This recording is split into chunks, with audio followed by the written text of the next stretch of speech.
Good morning, everyone. I hope you guys are all having a blessed week.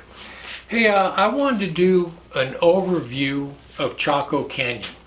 People, listen, if you are ever in New Mexico, you make sure you go visit Chaco Canyon because it is one of the most bizarre places I've ever been there. It's one of only 3 major Nephilim sites in America, and you need to go see this place. So listen, there's a couple of things about Chaco Canyon that you need to know. Number one is they don't want people going into Chaco Canyon. I mean, they made it a national park, and then when they discovered what was there, they all of a sudden they quit doing anything. So the first thing is the road into Chaco Canyon, it's not paved. It is 22 miles of the most horrendous dirt road you've ever been on. I mean, it's terrible. It's total washboard for 22 miles. There's not a single stretch where it's not washboard. And I mean, you can only do about 20 to 30 miles an hour max because it'll take you right off the road. It's horrible. And if you have a camper or a motorhome, all your cabinets are going to be laying on the floor the time you get in there.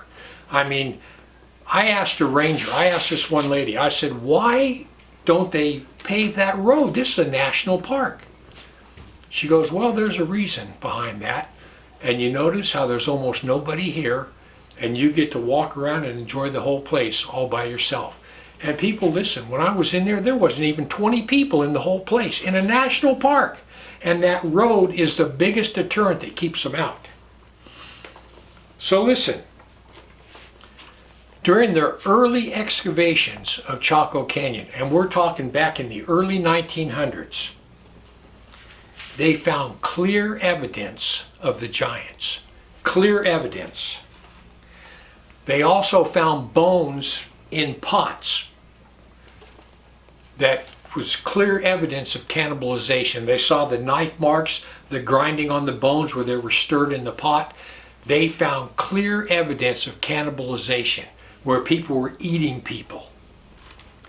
And they also found pictographs or petroglyphs on the walls with 6 fingers and 6 toes. It was clear to the early archaeologists that got there that there were giants, there was cannibalization, and there was the Nephilim with 6 fingers and 6 toes. And the minute they discovered that, all excavations stopped. There hasn't been, I mean, you can see by the films that I've shown that literally they excavated a few things, and then all excavations for the last 50 years has completely stopped. All of them. The only thing they put in is pathways to keep you exactly where they want you to be, and everything else is off limits.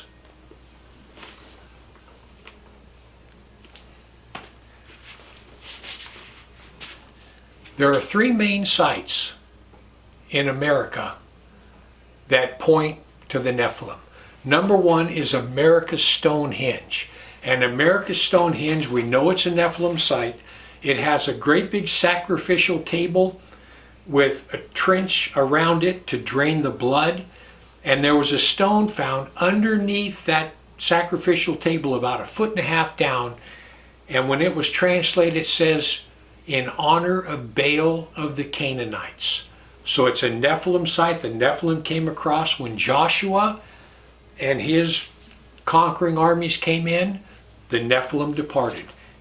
And you can follow them all the way across the Mediterranean, Sardinia, into England to Stonehenge, and all the way across into the Americas. And there are standing stones at Stonehenge. From this sacrificial table, there are standing stones several hundred yards out. One of them goes to Tiahuanaco in Mexico, one of them goes to Mocha Picchu in Peru, and one of them goes to Chaco Canyon in New Mexico. That's how we know these are Nephilim sites. So listen, we have America's Stonehenge in New Hampshire, and we also have the Great Serpent Mound in Ohio. Total Nephilim site. All the shaman from South America, recently they all brought the 12 crystal skulls up to the Great Serpent Mound and had a great big festival there. And they were doing, they were opening portals and the other one, of course, is Chaco Canyon. So the name Anasazi, the ancient Anasazi, is a Navajo word, and that Navajo word Ana means different. The Navajo said these people are different. They're different in appearance. Yeah, they're giants. They have 6 fingers and 6 toes and 2 rows of teeth. Ana means different. Plus the way they do things, their evil practices were totally different. The Anasazi were Nephilim. Stasi from Anasazi means evil. They were enslavers. They were cannibals. And it means they were the evil that came from the south. The Anasazi called the Navajo Ane-Beho, which means the people of the field. When the Anasazi arrived, the Navajo were people that lived in the field and they grew crops. The Anasazi enslaved the Navajo. They enslaved the Pueblo people and also the cliff dwellers. They enslaved them. These walls at Chaco Canyon, a lot of these walls, they were built to keep people in, not out. They enslaved people at Chaco Canyon. Now listen, there's a Navajo elder. He's an elder and he's also a historian. His name is Wally Brown, and that's who I got most of this information from. The oral tradition is the holy men, the medicine men, they finally put a curse on the Anasazi, and they caused a great wind to blow over Chaco Canyon. And this wind was so big that it dislodged some of the rocks on the cliff, and they fell on part of the city, allowing the Anasazi and the Pueblo people, many of them, to escape.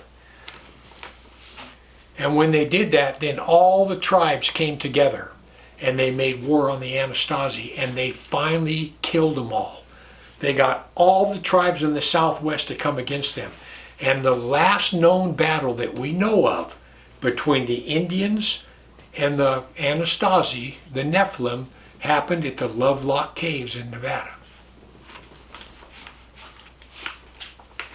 When all this was done and the last Anasazi was killed, they took a special arrow and one of the medicine men shot it high up into the sky toward the south, and the Anasazi never came again. The 3-ring circle that I've shown you at Stonehenge, that 3-ring circle, people, there's only one of those in the entire complex, and it's at the very, very end. It's at Pueblo Bonito, the last Pueblo. Those 3-ring circles are found at Stonehenge. Stonehenge, before they rearranged the rocks back in the 1800s, it was 3 rings. There's one just north of Israel in Palestine, on the island of Sardinia. These are all Nephilim sites, all Nephilim architecture. The big kiva, the biggest kiva at Chaco Canyon, and all the little ones, they always have 2 keyholes at the side and 1 square or round box, an impression in the middle.